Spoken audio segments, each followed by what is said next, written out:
Hey guys, we're Mal today. So for today's video, we're talking the Wallabies versus Argentina for round 5 of the Rugby Championship.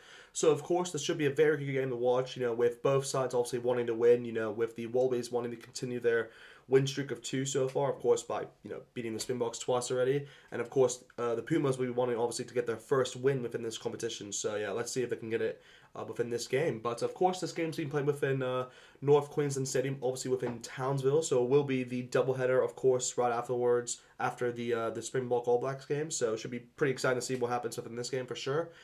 But yeah, let's just get cracking onto it. So of course with the Wallabies, I will give you my the starting lineup first. So here is the starting lineup, of course, for the Wallabies. Obviously for the number one position, they have gone the likes of Slipper. At number two, they do the likes of Flau Flaanga. And at number three, of course, they've gone with Tania Tupou. So yeah, I'd say this is probably in my opinion, their strongest forward. I mean, the strongest front row they can really go with.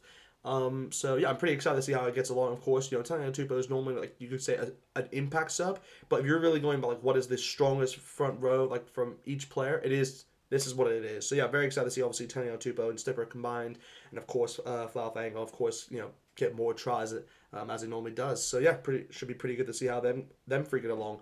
Of course, with the lock pairing, we do the likes of Isaac Rod at number 4 as well as Matt Phillip at number 5. So you could say it's unchanged, obviously within the lock positions, and those two have done pretty well. I'd say they're pretty convincing actually against the Springboks, which is a funny thing to say because obviously you would suspect the Springbok locks to actually do pretty well, but actually in my opinion, I think the Wallabies actually were pretty good within that department. So hopefully they're able to keep that up, obviously against the Pumas. But of course, with the loose forward trio, we do the likes of Lotea at number 6, Michael Hooper at number 7, who of course is the captain, and at number 8 we do the likes of Rob Valentini. So of course, I think Lotea is probably the big mention, obviously within this forward pack, obviously replacing Lachlan Swinton from last week due to obviously him getting a red card. So it's one of those which it's understandable in that sense, but at the same time, it's one of those where yeah, what can you do really? It is just one of those where you have to kind of just judge it how it is. But I mean, I personally like him, Lotea, but at the same time, he hasn't really made, in my opinion, he didn't make as much of an impact he could for the Rebels in the Super Rugby season as he could have. So personally, I would have liked to see, maybe like Rob Valentini at 6, and then maybe Harry Wilson at 8, but I guess, or even like Nazarani at 8, but I guess I just don't want to go with that option. But anyway, moving on, of course, towards the back line, of course, for the Wallabies, we do the likes of Nick White at number 9, as well as Quade Cooper at number 10. So they still haven't gone with Noah Lascelles, which is interesting, and they haven't gone with Tim McDermott as well. So they have really gone with a full switch for the 9-10 combination, which is, I'm not gonna say is it's bad, but at the same time, I think it's a lot more interesting to go with more of a young point of view. But within these two games, obviously against the Pumas as well, but I guess they just want to have more experienced players, which is totally understandable in that sense. But yeah, of course with the centers, they have got the likes of Samu Krivia number 12 as well as Ikatal. Them two are forming a really strong combination at the moment, obviously within their center pairing. So yeah, they should do pretty well once again. I suspect Karevi to be heavily involved as he normally is for that Wallaby backline. But I mean, of course with the with the wingers, we do have the likes of, Cor Betty at number 11, as well as Andrew Killaway at number 14. So I think these two have really cemented their places as the starting wingers for the Wallabies. So yeah, again, I think they've done pretty well. Obviously, have scored tries within all the games. I believe they've at least scored a try, either one of them within the last 4 matches. So yeah, they've done pretty well actually to get to do well in that sense. But of course, the number 15, they had I don't know a switch actually with Tom Banks obviously being rested for this game, and with the likes of Reese Hodge at number 15. So yeah, pretty excited to see how he gets along. Of course, he in my opinion he actually did pretty well against the Springboks last week. He was pretty good with on the high ball, and obviously he did well to actually retrieve his ball as well. But obviously there were points of his game where his territory and his kicking as well weren't up to scratch. So maybe if he can improve that within this game, we'll have to wait and see. But yeah, anyway, that's kind of what the Wallaby lineup. So anyway, we'll move on now, of course, towards the Argentinian lineup. So here is Argentina's lineup, starting lineup, and I'll run it by you guys right now. So of course, with the Argentinians at the number 1, we do have the likes of Chigena at number 1, as well as Julian Montoya at number 2, who of course is the captain for the Pumas, and at number 3 with the likes of Marjano So again, I'd say it's an unchanged front row, of course, for what we've seen for the Pumas, and I think this is obviously their best front row as well. So hopefully they'll be able to challenge this Wallaby front row. Should be a good contest to see who actually wins those battles, obviously within the scrum. But yeah, should be pretty exciting.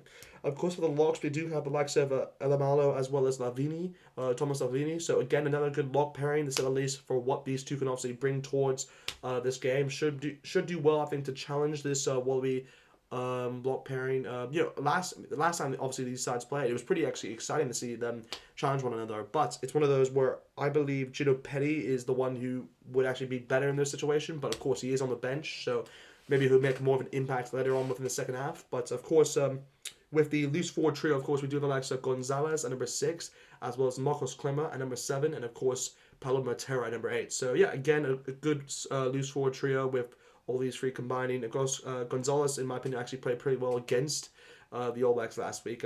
He had good signs in him that he has potential, but of course, I mean, Marcus Clemmer, he's just a battery ram in the sense of the amount of tackles he actually gets on and takes. So, yeah, credit to him, obviously, and hopefully he can just continue his form because he's doing really well within that position. And of course, Pablo Matera, I mean, I don't have to talk too much about him because he's just brilliant within the breakdown. So hopefully he'll just be able to kind of continue that form within that area. But anyway, yeah, we'll move on obviously towards the back line for the Pumas. So, of course, in the number 9 position, we do the likes of Bertugueno at number 9, as well as Caceres at number 10. So, again, very excited to see Caceres at number 10. They're really going for a younger approach within this 10 spot, which is what I like to see. I think they have now officially decided that Nicolas Sanchez is going to be no longer the number 10 for Argentina, which is it's a weird thing to say because obviously he has done very well for the Pumas, in my opinion. Throughout the history, he was brilliant for the Pumas for a long period of time. But, of course, Caceres, and he is the next 10 in my opinion, so it's good to see him obviously getting his opportunities now and early. But of course, with the number 12 position, we do the likes of, with the centers, we do the likes of Chocoberas at number 12, as well as Sinti at number 13. So of course, an unchanged center pairing, obviously for the Pumas within those two spots. With the 14-11 position, obviously for the wingers, we do the likes of Buffelli at number 11, who did pretty well against the All Blacks within one of the games, I believe. And of course, with his try in the corner, which was kind of nice to say the least. And of course, we do the likes of Santiago Cordado, of course, with a number 14 position. So yeah, pretty decent for to say the least, and obviously an unchanged winger spots as well. So of course, with the number 15 position, obviously with the last, we do have the likes of Malia at number 15. So yeah, he's done pretty well. I've been pretty impressed by him actually within the games he obviously played against the All Blacks. So hopefully we'll be able to kind of continue his form to say the least. But yeah, other than that, it's kind of with that squad. So yeah, of course, if I have to make a prediction for this game, I think I'm gonna sway towards the Wallabies just because they have been on the better form recently within this tournament. So for that reason, I think they'll win this game by at least I'll say by by at least 50. Actually, I'll say they'll win this game by 14 points. So I'll say they'll win this game 36 points. Is that too high?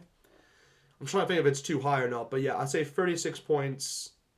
Is it 14-point difference? I'll just say they'll win it by 36 points to 18. I'll just say 36 points to 18 is what I can see for this game. Actually, I'll say 36 points to 16. Yeah, 36 points to 16 is my final prediction for this game. The other than that, just hope you guys have a good game day. Of course, definitely comment below. Let me know who you guys will think win this game. Other than that, just I'll talk to you guys soon.